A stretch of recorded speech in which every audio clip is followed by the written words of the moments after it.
شخصیت کو مدعو کرنے جا رہے ہیں۔ کسی نے کہا ہے کہ کچھ لوگ اپنی پہچان آپ ہوا کرتے ہیں، ان کا تعارف ان کا کلام ہوتا ہے، ان کی صلاحیت کا اندازہ ان کی تقریر سے ہوتا ہے، ان کی گفتگو سے ہوتا ہے، ان کے انداز تکلم سے۔ آپ حضرات ان کی متانت و سنجیدگی کا آپ حضرات کو علم ہو جائے گا، جس سے میری مراد قاری محمد دلشاد صاحب امام و خطیب آدم پور مسجد متصل شہر بجنور میں حضرت والا سے بڑے ہی ادب و احترام کے ساتھ گزارش کر رہا ہوں کہ آپ کرسی خطابت پر تشریف لائیں اور اپنے مواعظ حسنہ سے ہم سب کو مستفید فرما دے، اس تمہید کے ساتھ کہ موج گل موج صبا موج سحر لگتی ہے، موج گل موج صبا موج سحر لگتی ہے، سر سے پاں تک وہ سما ہے کہ نظر لگتی ہے، لمحے لمحے میں بسی ہے تیری آمد کی مہک، آج کی رات تو خوشبو کا سفر لگتی ہے۔ جناب قاری صاحب کرسی خطابت پر۔ السلام علیکم ورحمۃ اللہ وبرکاتہ۔ لگنا چاہیے نا کہ آپ جاگ رہے ہیں، چونکہ اگر سن ہو گئے تو نقصان ہو جاوے گا بھائی۔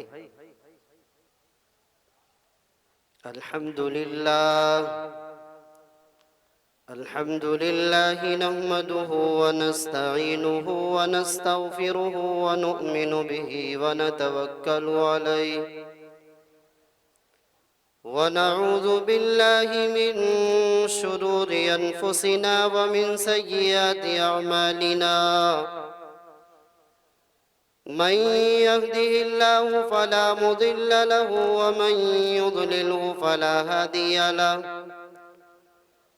ونشهد أن لا إله إلا الله وحده لا شريك له،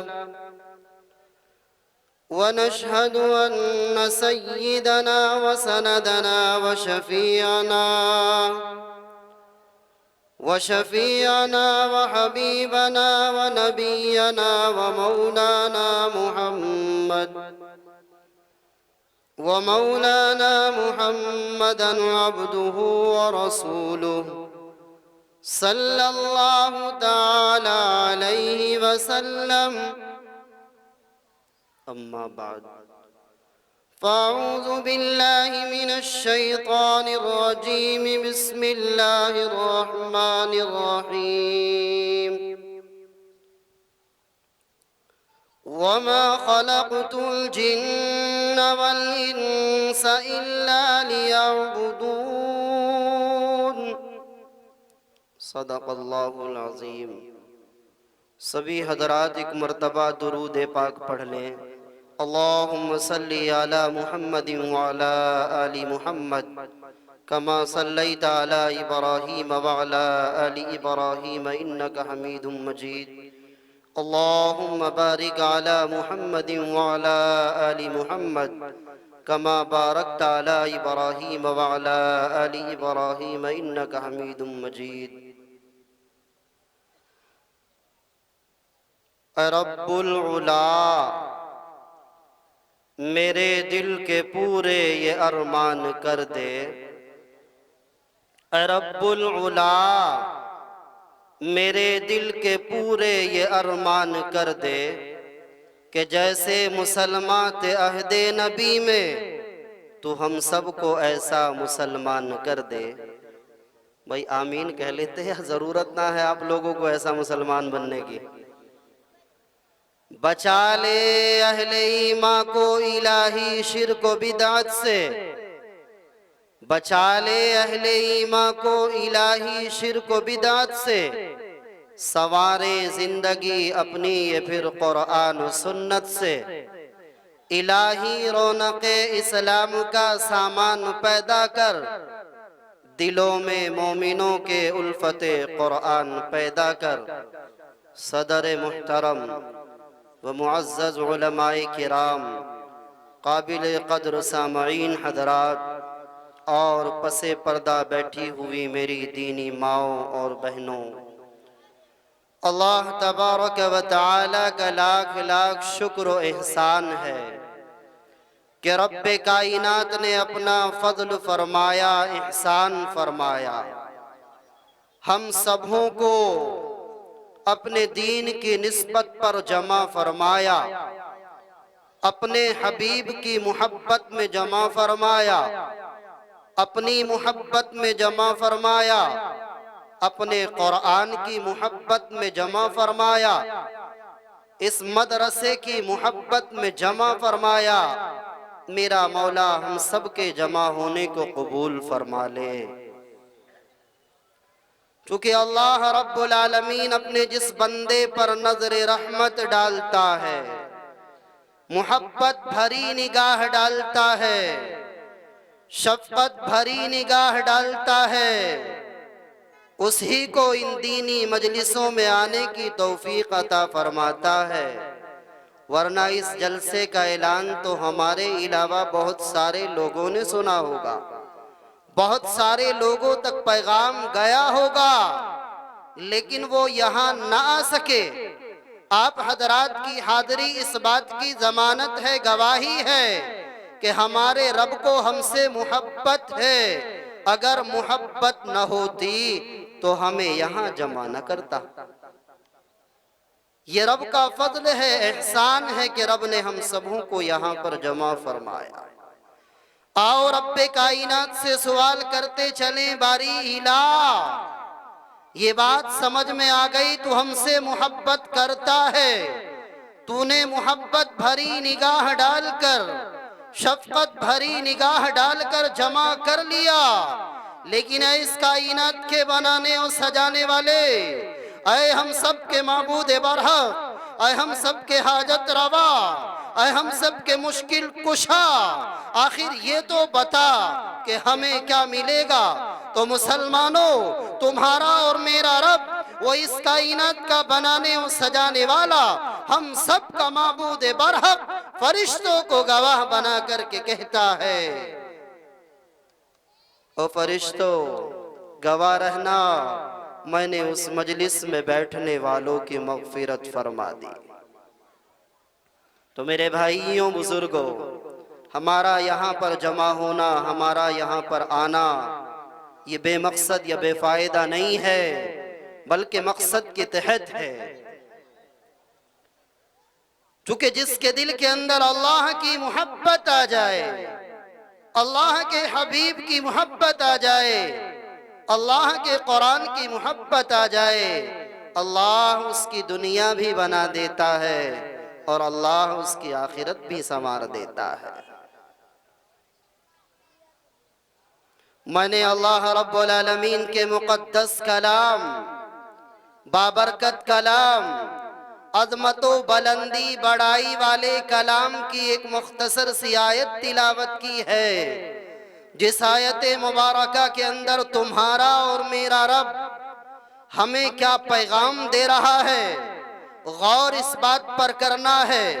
اگر ہم سے کوئی سوال کرے یہاں اس مجمع میں کیوں آئے ہو، آپ بتا دو کہ ہم تقریر سننے آئے ہیں، ہم دین کی باتیں سننے آئے ہیں، ہم نے قرآن کی تلاوت کو سنا ہے، ہم نے نعت نبی کو سنا ہے، ہم نے تقریر کو سنا ہے۔ اگر سننے والوں سے معلوم کر لیا جائے تم کیوں آئے ہو، یہ اپنے آنے کا مقصد بیان کر دیں گے، آپ اپنے آنے کا مقصد بیان کر دو گے، لیکن آؤ رب کائنات سے سوال کرتے چلے، اے باری الہ بتا تو صحیح اس آیت مبارکہ کے اندر تو ہمیں کیا پیغام دینا چاہتا ہے، آخر تو ہمیں کیا بتانا چاہتا ہے۔ تو میرے بھائیوں بزرگوں، اللہ تبارک و تعالی نے جبریل امی سے کہا، اے جبریل جا اور جا کر کے میرے محبوب کو یہ پیغام دے، اور پھر اپنے محبوب کے ذریعے یہ پیغام ہم تک پہنچوایا، تمام انسانوں تک پہنچوایا، تمام جناتوں تک پہنچوایا۔ کیا پیغام پہنچوایا؟ تمہارے اور میرے رب نے کہا، اس کائنات کے بنانے والے نے کہا، ہم سب کے معبود برحق نے کہا وَمَا خَلَقْتُ الْجِنَّ وَالْإِنسَ إِلَّا لِيَعْبُدُونَ۔ رب نے کیا فرمایا؟ رب نے فرمایا مسلمانوں کہ ہم نے تمام جن اور انسانوں کو محض اپنی عبادت کے لیے پیدا کیا ہے۔ کون کہہ رہا ہے؟ ہم سب کا رب کہہ رہا ہے۔ کون کہہ رہا ہے؟ ہم سب کا پالنہار کہہ رہا ہے۔ کس سے کہلوا رہا ہے؟ اس تاجدار مدینہ سے کہلوا رہا ہے، اس عرب کے دلہا سے کہلوا رہا ہے، اس مدینہ کے راجہ سے کہلوا رہا ہے۔ کس سے کہلوا رہا ہے؟ جو تمہارا اور میرا آقا، پوری کائنات کا آقا حضرت محمد مصطفیٰ صلی اللہ علیہ وسلم ہے۔ اس نبی سے یہ پیغام پورہتی دنیا تک کے لیے دلوا دیا ہے کہ رب تبارک و تعالی نے انسان و جنات کو جو پیدا کیا ہے وہ محض اپنی عبادت کے لیے پیدا کیا ہے۔ لیکن مسلمانوں، ہم دنیا میں آنے کا مقصد بھول گئے ہیں۔ اگر ہمیں دنیا میں آنے کا مقصد معلوم ہے تو بس اتنا کھاؤ کماؤ مر جاؤ۔ کیوں بھائی، اس کے علاوہ بھی کچھ اور یاد ہے؟ اس کے علاوہ بھی کوئی اور مقصد بنایا؟ اس کے علاوہ بھی کوئی اور مقصد پہچانا؟ اس کے علاوہ بھی کوئی اور مقصد جانا؟ آؤ اس نبی محترم صلی اللہ علیہ وسلم کے دربار چلتے ہیں، جس نبی نے ہمیں زندگی جینے کا سلیقہ دیا ہے، زندگی جینے کا طریقہ بتایا ہے۔ میرے بھائیوں بزرگوں، پیدائش سے لے کر قبر کے گڑھے تک جانے کے جتنے حالات سے یہ انسان گزرتا ہے، جتنے مراحل سے یہ انسان گزرتا ہے، جتنے حالات کا یہ انسان سامنا کرتا ہے، ہر ایک اعتبار سے نبی نے ہمیں سبق دیا ہے، نبی نے ہمیں بتایا ہے تمہیں کون سے موقع پر کون سا کام کرنا ہے، تمہیں کون سے موقع پر کون سا کام نہیں کرنا ہے۔ اگر نبی کے بتائے ہوئے راستے پر ہم چلنے لگے، اگر اس راستے کو اپنا لیا، اگر اس راستے کو اپنا نصب العین بنا لیا تو میرے بھائیوں بزرگوں، ہماری دنیا بھی کامیاب ہو جائے گی، ہماری آخرت بھی کامیاب ہو جائے گی۔ اگر ہم نے اس طریقے کو چھوڑ دیا، اگر اس طریقے کو بھلا بیٹھے تو میرے بھائیوں بزرگوں، ہمارا دنیا کا نظام بھی تباہ ہو جائے گا، آخرت کا نظام بھی تباہ ہو جائے گا۔ جو کہ اس نبی کے بارے میں جس نبی نے پیغام دیا ہے، تیرا اور میرا رب فرماتا ہے اگر محمد کو پیدا نہ کرتا تو نہ زمین بناتا، نہ آسمان بناتا، نہ دریاؤں کو بہاتا، نہ زمین سے غلے کو اگاتا، نہ پہاڑوں کو بناتا، نہ آسمان سے بارش کو برساتا، نہ آدم کو بناتا، نہ حوا کو بناتا، نہ عیسیٰ کو بناتا، نہ موسیٰ کو بناتا۔ اگر سب کو بنایا تو وہ صدقہ محمد الرسول اللہ صلی اللہ علیہ وسلم میں بنایا ہے۔ تو میرے بھائیوں بزرگوں، اس نبی نے ہمیں پیغام دیا ہے، اگر اس نبی کے پیغام کو ہم نے دامن سے لپیٹ لیا، اگر اس مقصد حقیقی کو ہم نے مقصد مان کر اپنی زندگی گزارنے والے بن گئے، قسم رب ذوالجلال کی ہم کامیاب ہو جائیں گے۔ اگر یوں ہی درنگی چال چلتے رہے، اگر یوں ہی منچاہی زندگی گزارتے رہے، جو جی میں آیا کر لیا، جو جی میں نہ آیا نہ کرا، تو اس زندگی کے اوپر، اس انداز کے اوپر اگر آپ کامیابی کے خواب دیکھو، یہ خواب خواب ہی رہ جائے گا۔ میرے بھائیوں بزرگوں، اگر ہم اپنے معاشرے کی حالات و معاملات کی اگر برائیوں پر نظر ڈالیں تو ہمیں پتہ لگے گا، بظاہر کہتا ضرور ہے نبی کا چاہنے والا ہوں، بظاہر کہتا ضرور ہے نبی کا ماننے والا ہوں، لیکن عمل سے بتاتا ہے، لفظی کرتا ہے، بکواس کرتا ہے۔ جو نبی کا چاہنے والا ہو، جو نبی کا دیوانہ ہو، جو نبی کا مستانہ ہو، میرے بھائیوں بزرگوں، نبی کی سنت کے خلاف چلے، ایسا نہیں ہو سکتا۔ جو نبی کا چاہنے والا ہو، نبی کے طریقے کے خلاف لباس پہن لے، ایسا نہیں ہو سکتا۔ جو نبی کا چاہنے والا ہو، اس کا چہرہ مہرہ نبی کے طریقے کے خلاف ہو، ایسا نہیں ہو سکتا۔ جو نبی کا ماننے والا ہو، جو نبی کا نام لیوا ہو، اور اس کے بیاہ شادیوں میں، اس کے دنیاوی معاملات میں، اس کے مرنے جینے میں خرافات داخل ہو جائے، اگر خرافات ہے، بازی کرتا ہے نبی کا چاہنے والا نہیں ہے، اور اگر عملی طور پر دکھاتا ہے، عملی طور پر بتاتا ہے تو پھر یقیناً نبی کا دیوانہ ہے۔ اگر نبی سے محبت دیکھنی ہے، اگر نبی سے دیوانگی دیکھنی ہے تو میرے نبی کے چاہنے والوں کے حالات دیکھو، میرے نبی کے ماننے والوں کے حالات دیکھو۔ اگر عشق نبی دیکھنا ہے صدیق اکبر کی زندگی سے دیکھو، اگر عشق رسول دیکھنا ہے فاروق اعظم کی زندگی سے دیکھو، اگر نبی سے محبت دیکھنی ہے عثمان غنی کی زندگی سے دیکھو، اگر نبی سے محبت دیکھنی ہے تو حضرت علی کرم اللہ وجہہ کی زندگی سے دیکھو۔ تیرے اور میرے آقا نے فرمایا وہ کامل مومن نہیں ہو سکتا، وہ کامل مومن نہیں ہو سکتا، وہ کامل مومن نہیں ہو سکتا۔ حضرات صحابہ کرام نے سوال کر دیا یا رسول اللہ کون کامل مومن نہیں ہو سکتا؟ تو تیرے اور میرے آقا نے فرمایا، کالی کملی والے نے فرمایا، جو مجھ سے اپنے مال و دولت، اہل و عیال، بیوی بچے، ماں باپ سے کہیں زیادہ محبت کا کرنے والا نہ ہو۔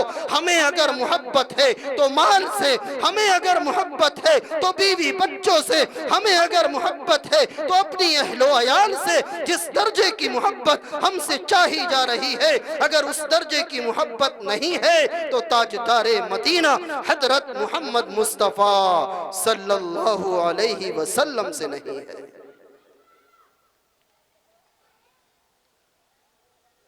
بھائی ایک ذرا سی گزارش یہ کروں گا، بیچ میں جو چانٹی چھوڑ رکھی ہے نا، وہ گھاس لانے والے لوگ جانتے ہوں گے، جو چارہ لاتے ہیں نا، کوئی ادھر سے تھوڑا سا کاٹ لی، ادھر سے تھوڑی سی کاٹ لی اور بیچ میں جگہ چھوڑ دی۔ خدا کے لیے آگے کو سرک جاؤ، تھوڑے تھوڑے مل جاؤ، چونکہ ابھی جو ہمارے عظیم مقرر آنے والے میں تو چند منٹ کے لیے تھوڑی دو چار باتیں کہنی ہے اور میں آپ کے درمیان سے رخصت ہو جاؤں گا۔ ان کو لگنا چاہیے کہ آپ دین کی مجلس میں آئے ہو تو مل مل کے بیٹھ جاؤ، یہ جگہ جو چھوڑ رکھی ہے نا یہ مل مل کے بیٹھ جاؤ۔ اور یہ بیچارے ادھر روڈ پہ جو کھڑے ہیں، کچھ کنارے پہ بیٹھے ہیں، ایسا لگے ہے جیسے برادری سے الگ کر دیا ہو، تو ایسا نہ کریں بھائی، یہ بھی پنڈال میں آ جائیں، جلسگاہ کے اندر آ جائیں، چونکہ گھر سے تو طے کر کے چلے ہوگے، گھر والی سے کہہ کے آئے ہوں گے بھائی جلسے میں جا رہا ہوں، یہ موت مستی کرنے کے لیے آئے ہیں یا بس یہ دیکھنے آئے ہیں کون کیسی کیسی کرے گا؟ بھائی یہاں دینی مجلس میں آئے ہو، لگنا چاہیے کہ آپ کو دین سے بھی محبت ہے، دین والوں سے بھی محبت ہے، چونکہ آپ جو یہاں آئے ہیں وہ دینی مجلس میں آئے ہیں، اس دین کی نسبت پر آئے ہیں جس دین کو پھیلانے کے لیے، جس دین کو عام کرنے کے لیے تمہارے اور میرے رب نے 1,24,000 کم و بیش انبیاء علیہم السلام کو دنیا کے اندر مبعوث فرمایا، تاج نبوت دے کر کے بھیجا، اور تمام انبیاء کا ادھورا کام پورا کرنے کے لیے آخر میں تمہارے اور میرے آقا حضرت محمد مصطفیٰ صلی اللہ علیہ وسلم کو بھیجا ہے۔ ہم اس دین کی نسبت پر یہاں جمع ہیں۔ میرے بھائیوں بزرگوں، میں نے جو اللہ کے قرآن کی آیت تلاوت کی تھی، اللہ تبارک و تعالی نے یہ ہمیں پیغام دے دیا ہے، ہمیں یہ بتا دیا ہے، ہمیں آگاہ کر دیا ہے کہ آخر تمہیں دنیا میں کیوں بھیجا جا رہا ہے، آخر تم دنیا کے اندر کیوں آئے ہو۔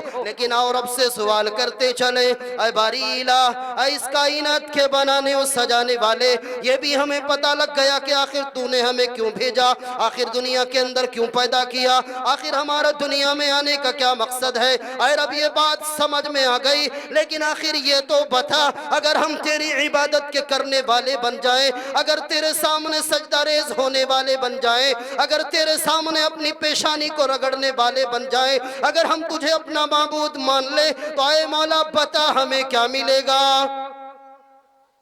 کیوں بھائی؟ اگر کسی مزدور کو کہا جائے صبح کو ہمارے یہاں مزدوری کرنے کے لیے چلنا ہے تو مزدور معلوم کرتا بھائی کیا دو گے، پوچھتا کہ نہیں پوچھتا؟ اگر آپ اس کی منشا کے مطابق مزدوری دو گے تو وہ ہاں کر دے گا، ورنہ کہے گا نہیں بھائی کم ہے، دوسرا تو اتنے زیادہ دیتا ہے۔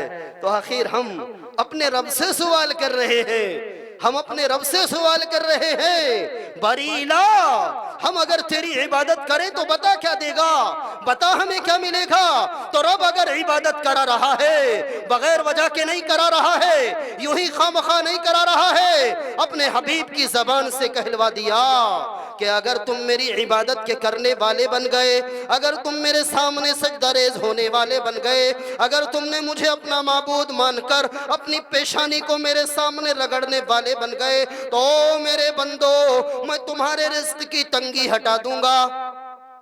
انسان اس کے لیے کتنا پریشان ہے، نہ حرام کی پرواہ ہے نہ حلال کی، نہ جائز کا پتہ ہے نہ ناجائز کا، بس اگر مقصد بنا ہے پیسہ ہو چاہے جیسا ہو۔ کیوں بھائی؟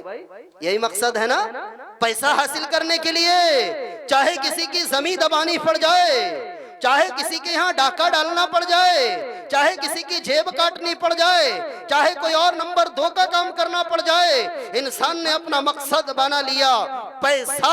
اور میرے بھائیوں بزرگوں، ہمیں حرام کرنے کی ضرورت نہ پڑے گی، ہمیں کسی کی زمین دبانے کی ضرورت نہ پڑے گی، ہمیں کسی کا حق غصب کرنے کی ضرورت نہ پڑے گی، ہمیں کسی کے یہاں ڈاکہ ڈالنے کی ضرورت نہ پڑے گی۔ آپ اپنے وعدے کے جھوٹے ہو سکتے ہو، میں اپنے وعدے کا جھوٹا ہو سکتا ہوں، لیکن رب اپنے وعدے کا جھوٹا نہیں ہو سکتا ہے۔ رب سچا ہے، اور رب نے جس فرشتے کے ذریعے پیغام پہنچوایا وہ فرشتہ بھی سچا ہے، اور جس محبوب تک یہ پیغام پہنچوایا وہ محبوب بھی سچوں کا سچا ہے۔ تو اس لیے میرے بھائیوں بزرگوں، اس میں شک نہیں کیا جا سکتا، رب نے جو فرما دیا وہ حق ہے، وہ سچ ہے۔ تیرے اور میرے رب نے کہا ہے اگر تم میری عبادت کے کرنے والے بن گئے تو سب سے پہلا انعام تمہیں یہ دوں گا، تمہارے رزق کی تنگی ہٹا دوں گا۔ تو ہم وعدہ کرتے ہیں سارے کے سارے کہ رب کی عبادت کریں گے انشاءاللہ۔ تمہاری تو انشاءاللہ بھی بڑی پھس پھسی سی ہے، ابھی تھوڑی زورداری کہہ دو یار، میں اتنی تیزی کے ساتھ بول رہا، میں نہیں تھکا، تم انشاءاللہ کہنے میں تھک رہے، اور سارے کے سارے کہہ دو انشاءاللہ۔ آؤ رب سے سوال کرتے چلے باریلا۔ ایک بات سمجھ میں آ گئی، تیری عبادت اگر کریں گے، تو نے وعدہ کر لیا رزق کی تنگی ہٹا دوں گا، لیکن مولا بتا اس کے علاوہ ہمیں اور کیا ملے گا؟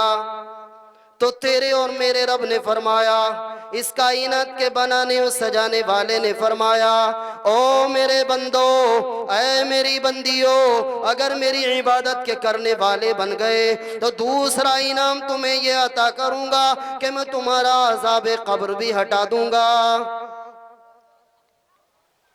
دنیا کے اندر اگر کسی کو پریشانی آ جائے، کوئی نہ کوئی سہارا موجود ہے، کہیں باپ کی شکل میں، کہیں ماں کی شکل میں، کہیں بھائی کی شکل میں، کہیں بہنوں کی شکل میں، کہیں اولاد کی شکل میں، کہیں رشتہ داروں کی شکل میں، لیکن جہاں سارے کے سارے سہارے ختم ہو جاتے ہوں، جہاں تیرا کوئی پرسان حال نہ ہو، جہاں تجھے منو مٹی کے نیچے پہنچا دیا جائے اور 3 مٹھی مٹی ڈالتے ہیں، ہاتھ جھاڑتے ہیں اور وہاں سے چلے آتے ہیں، تجھے منو مٹی کے نیچے پہنچا دیتے ہیں، اب تو جانے، تیرا رب جانے تیرے ساتھ کیا ہونے والا ہے، تیرے ساتھ کیا معاملہ ہونے والا ہے، تو کون کون سے حالات سے گزرنے والا ہے، کون کون سے معاملات سے گزرنے والا ہے، جو کہ میرے بھائیوں بزرگوں حدیث کے اندر موجود ہے۔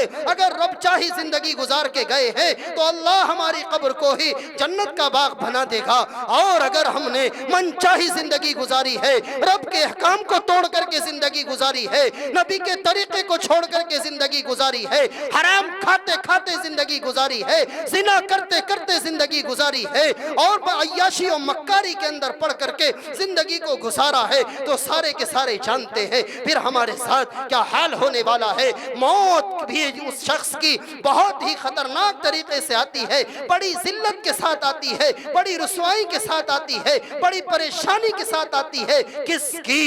جو رب کا باغی ہو، جو رب کے دین کا باغی ہو، جو نبی کے طریقے کا باغی ہو۔ تو اب ظاہر ہے مسلمانوں، جب دنیا میں اس کے اوپر یہ حالات ہیں تو قبر میں کن کن حالات سے اس نے مقابلہ کرنا ہے، کن کن حالات سے گزرنا ہے۔ احادیث کے اندر تمام واقعات بھرے ہوئے ہیں، اصل تو معاملہ بس عمل کا ہے۔ تو میرے بھائیوں بزرگوں، جہاں ہمیں منو مٹی کے نیچے پہنچا دیا جائے گا، جہاں ہمارا کوئی پرسان حال نہ ہوگا، جہاں کوئی ہمارا مددگار نہ ہوگا، بڑی بڑی محبت کے کرنے والے، بڑی بڑی محبت کے دم بھرنے والے جو دنیا کے اندر یوں یوں کہتے ہو او بھائی جہاں تیرا پسینہ بہے گا وہاں خون بہا دوں گا، اگر تجھے جان کی ضرورت پیش آ گئی جان بھی تیرے لیے حاضر کر دوں گا، لیکن آج تجھے منو مٹی کے نیچے پہنچا دیا ہے، آج یہ مٹی دے کر وہاں سے ہٹ گیا ہے اور کہہ دیا ہے اب تو جانے تیرا رب جانے، اب تیرا ہمارا کوئی تعلق نہیں ہے، آج یہ تجھ سے تعلق توڑ کر کے وہاں سے آ رہا ہے۔ تو میرے بھائیوں بزرگوں، آج وہاں تیرا پرسان حال کون بنے گا؟ تو تیرے اور میرے رب نے کہا جہاں تیرے سارے سہارے ختم ہو جاتے ہو، جہاں تیرا کوئی پرسان حال نہ ہو، جہاں تیرا کوئی مددگار نہ ہو، وہاں اگر کوئی مددگار ثابت ہوگا تو میرے بندے اگر میری عبادت کر کے آیا، اگر مجھے راضی کر کے آیا، اگر مجھے معبود مان کے آیا، اگر میرے سامنے پیشانی کو رگڑ کے آیا تو عذاب قبر ہٹا دیا جائے گا۔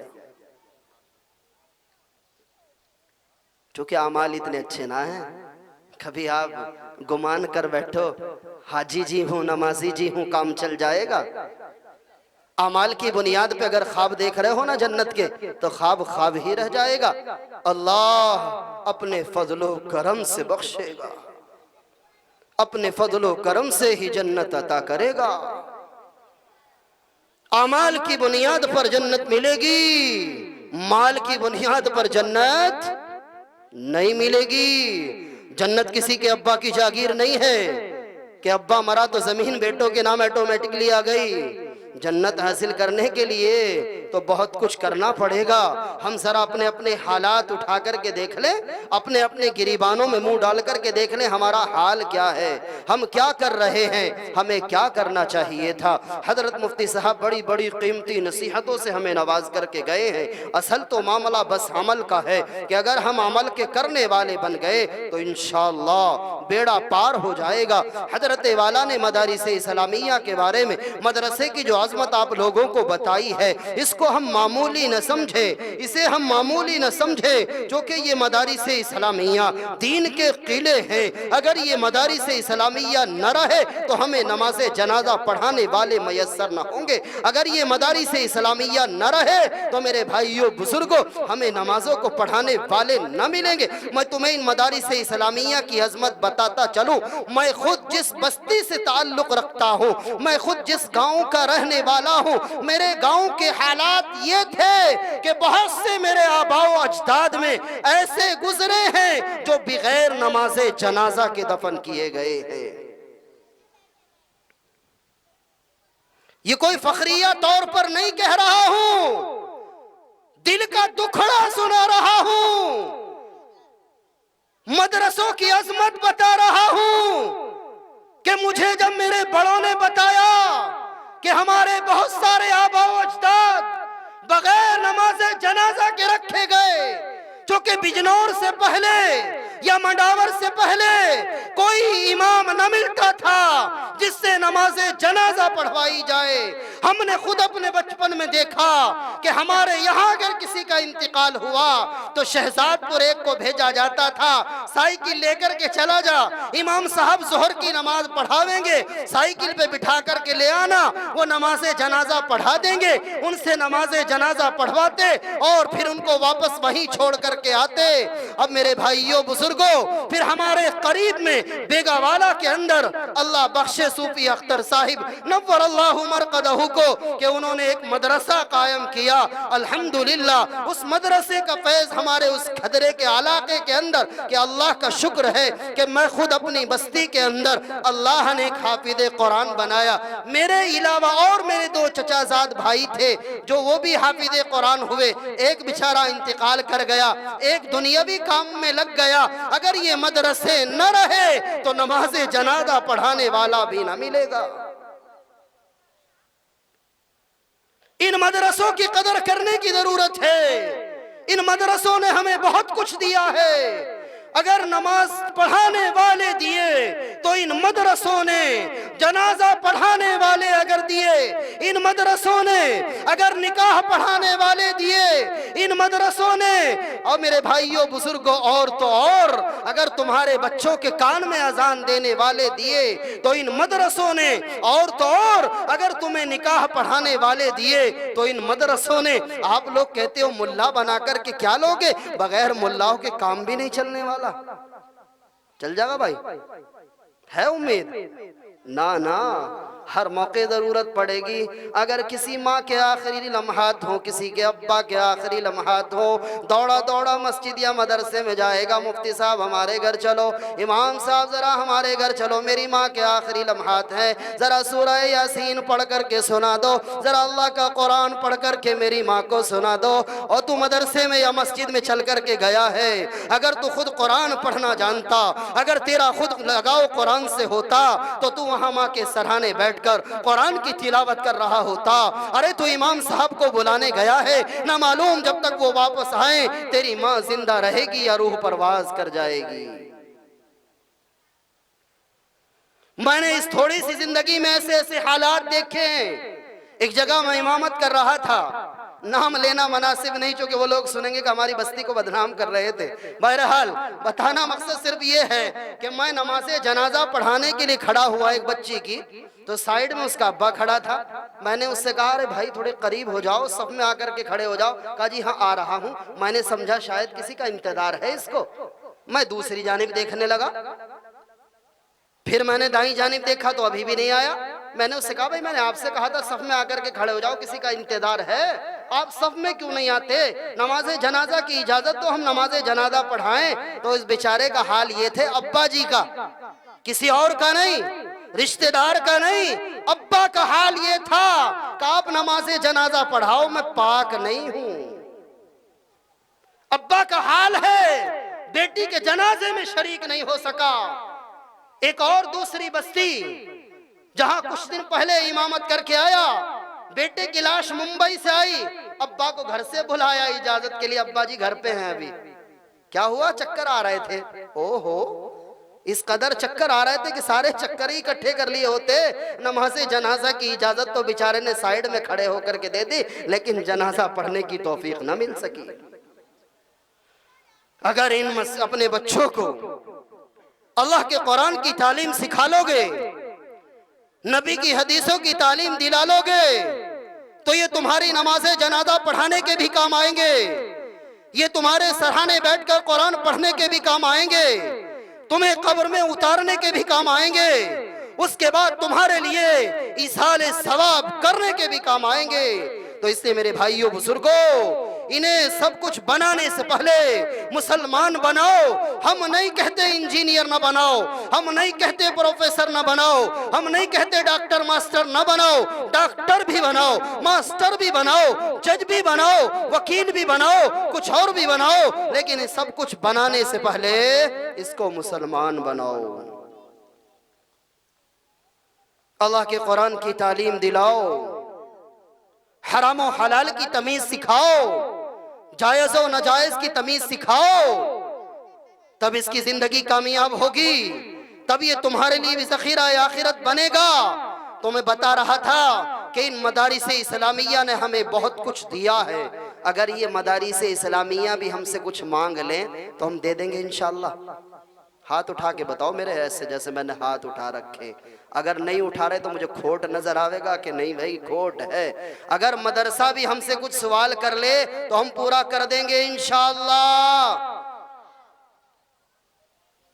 چونکہ میرے بھائیوں بزرگوں، ان مدارس اسلامیہ نے بہت کچھ دیا ہے.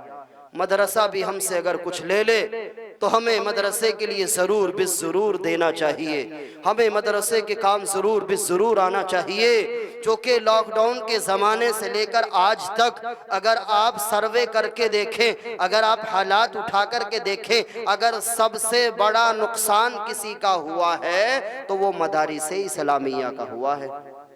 یہ علماء کی جماعت یہاں موجود ہے. اگر میں غلط کہہ رہا ہوں تو بھائی مجھے ٹوک دینا کہ ہاں تو غلط کہہ رہا ہے، اور آپ کی نظر میں اگر میں غلط ہوں تو آپ مجھے کہہ دینا تو غلط کہہ رہا ہے. کیونکہ مدارس اسلامیہ کا سب سے بڑا نقصان لاک ڈاؤن سے لے کے اب تک سب سے بڑا نقصان مدارس اسلامیہ کا ہوا ہے، اور مدارس اسلامیہ والوں کا ہوا ہے. کہیں اماموں کو ہٹایا گیا، کہیں مدرسوں کو ہٹایا گیا، کہیں ان کی تنخواہیں آدھی کر دی گئی، کہیں کسی کے ساتھ کچھ اور معاملہ ہوا، کہیں کسی کے ساتھ کچھ اور معاملہ ہوا. تو میرے بھائیوں بزرگوں، سب سے بڑا نقصان ان مدرسوں کا ہوا ہے. اور تو اور سال میں ایک مرتبہ ان مدرسوں کا سب سے ایک بڑا فائدہ یہ بھی ہو جایا کرتا تھا کہ چمڑے کام آ جایا کرتے تھے کہ ان کو فروخت کر کے مدرسے کی ضروریات میں لگا لیا جاتا تھا. وہ بھی اگر نقصان ہوا تو مدرسوں کا ہوا, ہمارا نہیں ہوا. بھائی گوشت ہم پہلے بھی کھاتے تھے, اب بھی کھا رہے ہیں, مہینوں مہینوں فریج میں رکھ کے کھاوے ہیں. بھائی ہمارا کچھ بگڑا؟ ہم نے تو اگر حصہ کرا تھا یا بکرا کرا تھا, ہمارا تو مہینوں فریج میں رکھ کے کام چل رہا. ایک 21 روز کے بعد میرے پاس حلیم لے کر کے آیا, کہ امام صاحب بس آخری تھا معاملہ, آج ہم نے حلیم بنا لیا. میں نے کہا واہ واہ, بڑا کمال کر دیا تو نے, 21 دن اور 25 دن اور مہینہ رکھ کے تو کھا رہا ہے, لیکن تو نے کبھی سوچا ہے ان مدارس اسلامیہ کا بھی خیال کر لیا ہوتا جہاں اللہ کا قرآن پڑھا جاتا ہو. ارے جب تم پاؤں پھیلا کر کے سو رہے ہو, یہ مدرسے کے طلبہ, یہ مدرسے کے مدرس, یہ مسجدوں کے امام اللہ کے قرآن کی تلاوت کر رہے ہوتے ہیں, یا اللہ کے قرآن کی تلاوت کر رہے ہوتے ہیں, کبھی قرآن سامنے رکھ کر تو کبھی نیت باندھ کر. تو میرے بھائیوں بزرگوں, ہمیں ان کا بھی خیال رکھنا چاہیے, جو کہ یہ مدارس اسلامیہ دین کے قلعے ہیں. اور کیوں نہ ہو بھائی, جو کہ ابھی آپ مفتی صاحب کی زبانی سن چکے ہو, یہ مدرسے نبی محترم صلی اللہ علیہ وسلم کے گھر ہوا کرتے ہیں. مسجد اللہ کا گھر ہے, مدرسہ رسول اللہ کا گھر ہے. ایک آدمی اللہ کو مانتا ہو, رسول اللہ کو نہ مانتا ہو, ایمان سے خارج ہے. ایک آدمی رسول اللہ کو مانے, اللہ کو نہ مانے, وہ بھی ایمان سے خارج ہے. اللہ کی وحدانیت کے بعد نبی محترم صلی اللہ علیہ وسلم کی رسالت کا اقرار کرنا لازمی و ضروری ہے, تبھی مسلمان بنے گا. میرے نبی نے ایک موقع پر چندے کا اعلان کر دیا. کس نے اعلان کیا؟ نبی نے کیا. کس چیز کا کیا؟ چندے کا اعلان کیا. تو میرے نبی کے چاہنے والے, میرے نبی کے دیوانے, میرے نبی کے مستانے, جب نبی نے چندے کا اعلان کیا, اپنے اپنے اعتبار سے لا کر کے نبی کی خدمت میں پیش کرتے رہے, نبی کی خدمت میں لا کر کے دیتے رہے. نبی نے چندے کا اعلان کیا ہے, ہر صحابی اپنے اپنے اعتبار سے لا کر کے وہاں چندہ دے رہا ہے. تو میرے بھائیوں بزرگوں, میرے نبی کے دیوانے و مستانے صدیق اکبر اور فاروق اعظم, حضرت ابوبکر صدیق رضی اللہ تعالیٰ عنہ اور فاروق اعظم اپنے گھر کا آدھا مال پٹلیا میں باندھتے ہیں, نبی کی خدمت میں لے کر کے جاتے ہیں. اور صدیق اکبر اپنے گھر کا سارا مال ایک پٹلیا میں باندھتے ہیں, نبی کی خدمت میں لے کر کے جاتے ہیں. جب فاروق کی باری آئی, کہا فاروق بتا یہاں کیا لایا, گھر والوں کے لیے کیا چھوڑ کر کے آیا؟ تو حضرت فاروق اعظم نے کہا یا رسول اللہ, اے کالی کملی کے اوڑھنے والے, گھر کا آدھا مال تیری خدمت میں لے آیا, آدھا مال گھر والوں کے لیے چھوڑ آیا. لیکن جب میرے آقا کے یار غار کی باری آئی, جب صدیق اکبر کی باری آئی, کہا بتا صدیق کیا لایا؟ تو کہا او میرے یار, جتنا گھر کا مال تھا سارا کا سارا تیری خدمت میں لے آیا, گھر والوں کے لیے اللہ اور اس کے رسول کا نام چھوڑ آیا ہوں. اس بھرے مجمع کے اندر ہے کوئی نبی کا دیوانہ, نبی کا مستانہ, ہے کوئی اللہ کا شیر صدیق اکبر کی اس ادا پر مر مٹنے والا, قربان ہونے والا, اور کھڑا ہو کر کے کہہ دے اس مدرسے کے لیے 10,000 روپے میں دوں گا انشاءاللہ. جزاک اللہ. حضرت قاری صاحب بڑی دیر سے آپ حضرات کے سامنے بڑی قیمتی اور بڑی مفید گفتگو بیان فرما رہے تھے. دعا کیجئے گا اللہ تبارک و تعالی ہم سب کو ان باتوں پر عمل کرنے کی توفیق عطا فرمائے.